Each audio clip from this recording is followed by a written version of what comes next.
माझा शब्द डावलला। त्या दीड दमडीच्या चिचुंदरीसाठी माझं इतका पर्क केलं समरनी मला। हा, त्या मोलकरणीसाठी। दादा आहे ना तुझ्या हातातून निसटत चाललाय मम्मा। बघितलंस ना स्वानंदीची कशी बाजू घेतली त्याने। दिवसेंदिवस समर स्वानंदीच्या हातातली कठपुतली बनत चाललाय। म्हणून ना मला आता टेन्शन आलंय ना त्या चिंगीचं। जरा आखरीच करायला लागली ती। स्वानंदीला तर खूपच पुळका होता तिचा। आता समर आणि आईना पण तिचा सॉफ्ट कॉर्नर आलाय। दिसते तशी नाहीये ती, जरा जास्तच हुशार आहे। इतका चोरीचा आळ घेतला। आळ नाही, मी तर बघितलं, समरची चेन आहे, पण तरी सुटली त्याच्यातून। पण दादाला कसं काही कळत नाहीये काहीच। म्हणजे तिला काहीच शिक्षा नाही दिलीये त्याने आणि असंच सोडून दिलं। तिच्या जागी जर दुसरं कोणी असतं तर आतापर्यंत हक्कलपट्टी झाली असती। आता ना पाणी डोक्यावरनं जायला लागलंय। ती चिंगी आज वाचली असेल, यापुढे नाही वाचणार। सत्य आहे।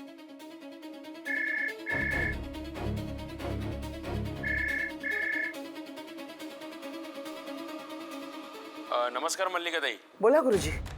आनंदाची बातमी आहे। काय? अंशुमन रावांसाठी एक स्थळ आलंय। अरे वा, कोण आहे मुलगी आणि फॅमिली कशी आहे? काय? कोणासाठी? अंशूसाठी? मीच सांगितलं त्यांना। एक मिनिट होल्ड करा। मम्मा, अंशू अजून किती बालिश वागतो तुला कळतंय ना? आता जे काही चाललंय ना त्यावरनं अंशूचं लग्न होणं हेच आपल्यासाठी चांगलं आहे। नाहीतर स्वानंदी एक दिवस गुड न्यूज द्यायची आपल्याला, डायरेक्ट पेढे घेऊन यायची। नाही नाही, त्याआधी आपण स्वानंदीला घराबाहेर काढलं पाहिजे। आपण तेच प्रयत्न करतोय ना, पण त्यासाठी एकीकडे आपल्याला अंशुमनचं लग्न लावायला लागणार आहे। हा गुरुजी, फॅमिली आमच्या स्टेटसला शोभेल अशी आहे ना? उत्तम स्थळ आहे। अहो बिझनेसवालेच आहेत। हा, पण तुमच्या एवढं मोठं प्रस्थ नाहीये, पण तशी मोठी पार्टी आहे समजा। काय नाव? घाडगे म्हणून आहेत। अहो साड्यांचा व्यापार नाही का त्यांचा? अच्छा, ते म्हणजे ज्यांच्या बऱ्याच शोरूम्स आहेत। अहो माझ्या मैत्रिणीच्या नात्यातले आहेत ते। एकुलती एक मुलगी आहे वहिनी, शोधून सापडणार नाही असं स्थळ आहे। मुलगी खूप चांगली आहे, शिकलेली आहे आणि चांगल्या वर्तुळात उठबस करणारी आहे। आणि जमेची बाजू अशी आहे वहिनी की त्यांना लग्न उरकायची घाई लागली। काय आहे, मुलीची आजी कायम आजारी असते। अहो नातीचं लग्न आपल्या डोळ्यांनी बघायची ही तिची इच्छा आहे, बाकी काही नाही। चांगलंय की, मग लवकरात लवकर बोलणी करा। अहो मी तर बोलणी केली सुद्धा आहे। हा, अहो त्यांची तर आज बघण्याचा कार्यक्रम करायला पण हरकत नाहीये। गुड। मग मी तर म्हणते आज संध्याकाळीच बघण्याचा कार्यक्रम उरकून टाकूया। हरकत नाही। मी एक काम करतो, तुम्हाला थोड्या वेळ त्यांच्या कुटुंबाची पूर्ण माहिती पाठवून देतो। थँक्यू। एक मिनिट, एवढी एक्साइटेड होऊ नकोस। अंशू अजून काहीतरी घोळ घालून ठेवेल, त्याचं काही खरं नाही। अगं म्हणूनच तर लवकर लग्न लावून द्यायचंय त्याचं। आपल्या स्टेटसला शोभेल ना असं स्थळ आलंय त्याच्यासाठी। खूप दिवस शोधाशोध करत होते मी। तू अंशूसाठी स्थळ शोधत होतीस? कधी आणि मला कसं कळलं नाही? कमॉन अप्पी, त्यात काय तुला सांगायचं? कधी ना कधीतरी कळणारच ना। आज कळलंच ना तुला? आता आई आहे ना मी तुमची, स्थळ बघणारच ना मी त्याच्यासाठी। काळजी असतेच ग मला माझ्या लेकरांची। तुझं झालं, डॉलचं झालं। आता डॉलचं जाऊ दे, जे काय झालं ते झालं, पण झालं ना लग्न। पण अंशूचं नाही, अंशूचं असं होऊ देणार नाही। त्याच्यासाठी खूप छान मुलगी शोधणार मी।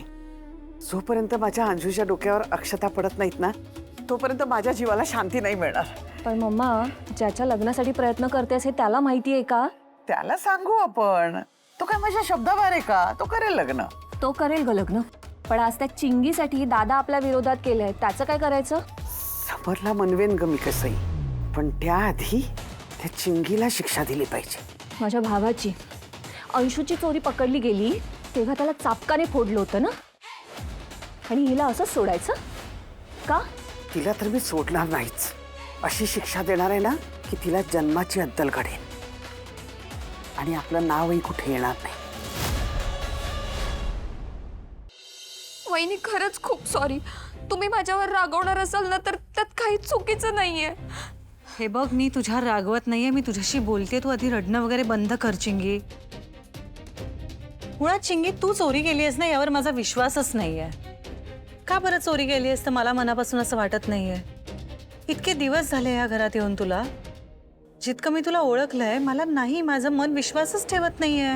अहो पण ही सोन्याची चेन आहे, मी नाही घेऊ शकत. हे घ्या तुम्ही. अगं गपचूप घे.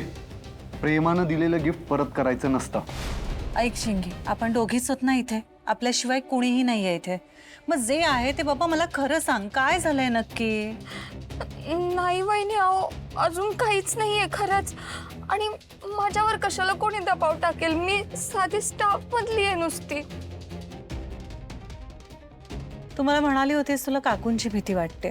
हो, पण त्यांचा या सगळ्याशी काही संबंध नाहीये. मला सांग, तुला दुसरं कोणी काही बोललंय का? अर्पिता ताई काही बोलल्यात किंवा अंशुमन मगाशी तुला बाजूला घेऊन गेला तेव्हा तो काही बोललाय का? ती चेन मी तुला दिली हे जर घरातल्यांना कळलं ना, अजून मोठा इश्यू होईल. मी ती चेन तुला का दिली, आपलं नातं काय आहे, काय सांगू मी त्यांना? मला माफ करा वहिनी.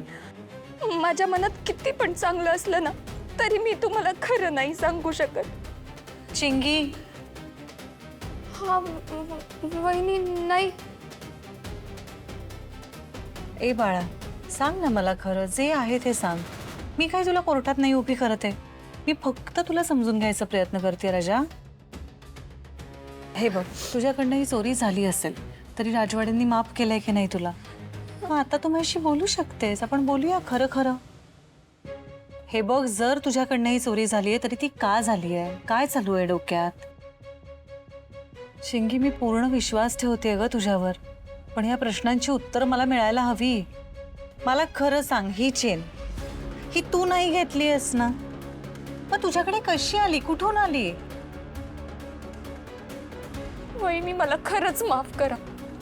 मी मी तुमचा विश्वास तोडलाय. कारण खरंच ही चेन मी घेतली. ठीक आहे, पण मग असं का केलंस? कारण ते माझी घरची परिस्थिती नाही आहे ना बरी. आणि आमच्या घरात असं सोनं कधीच कोणी बघितलं नव्हतं. आणि जेव्हापासून या घरात आले मी तेव्हा सगळ्यांच्या अंगावर असे सोन्याचे दागिने बघते, त्यांना वावरताना बघते. तर मला पण असं वाटलं की मला सोन्याचे दागिने घालून वावरायचे. आणि माझी ना लहानपणापासूनची इच्छा होती की असे सोन्याचे दागिने घालून वावरायचे. वहिनी, माझा मोह आवरला नाही आणि मी खरंच ती सोन्याची चेन चोरली. मला माफ करा, पण देवा शपथ सांगते मी परत असं कधीच करणार नाही. मला अजूनही पटत नाहीये हे. वहिनी, अहो पण मी खरंच सांगते सगळं. आणि मला जेवढं काही सांगायचं होतं ते मी सगळं सांगितलं. आता माझ्याकडे सांगायला काहीच नाहीये. ठीक आहे, शांत हो. हे बघ, तू आत्ता जा, पण तुला नंतर कधीही काही बोलावंसं वाटलं तर मी आहे, तुला माहिती आहे. कसं आहे ना शिंगे, विश्वास जर मोडायचाच असेल तर तो काय एका फटक्यात मोडू शकतो, पण त्याच्या पलीकडे जाऊन एक आतला आवाज असतो, त्याला इंट्युशन्स म्हणतात. आणि माझ्या आतला आवाज अजूनही हे मान्य करायला तयार नाहीच आहे की ही चेन तू चोरली आहेस, तू चोर आहेस. ठीक आहे, आता या पलीकडे तुला जर मला अजून फसवायचं असेल तर तू फसवू शकतेस, पण मी तुझ्याशी चांगलीच वागणार आहे. तुला बोलावंसं वाटलं तर ये, माझ्याशी बोल, आणि जेव्हा कधी येशील मी तुला मदतच करेन. मला माहिती आहे वहिनी, तुम्ही मला नेहमी मदत कराल. तुम्ही खरंच खूप चांगले आहात. तू पण तितकीच चांगली आहेस. फक्त एक कर, स्वतःच्या नजरेत पडू नकोस. आपण आरशात स्वतःचा चेहरा पाहतो ना, तेव्हा आपल्याला लाज वाटायला नाही पाहिजे. एवढी एक गोष्ट नीट लक्षात ठेव.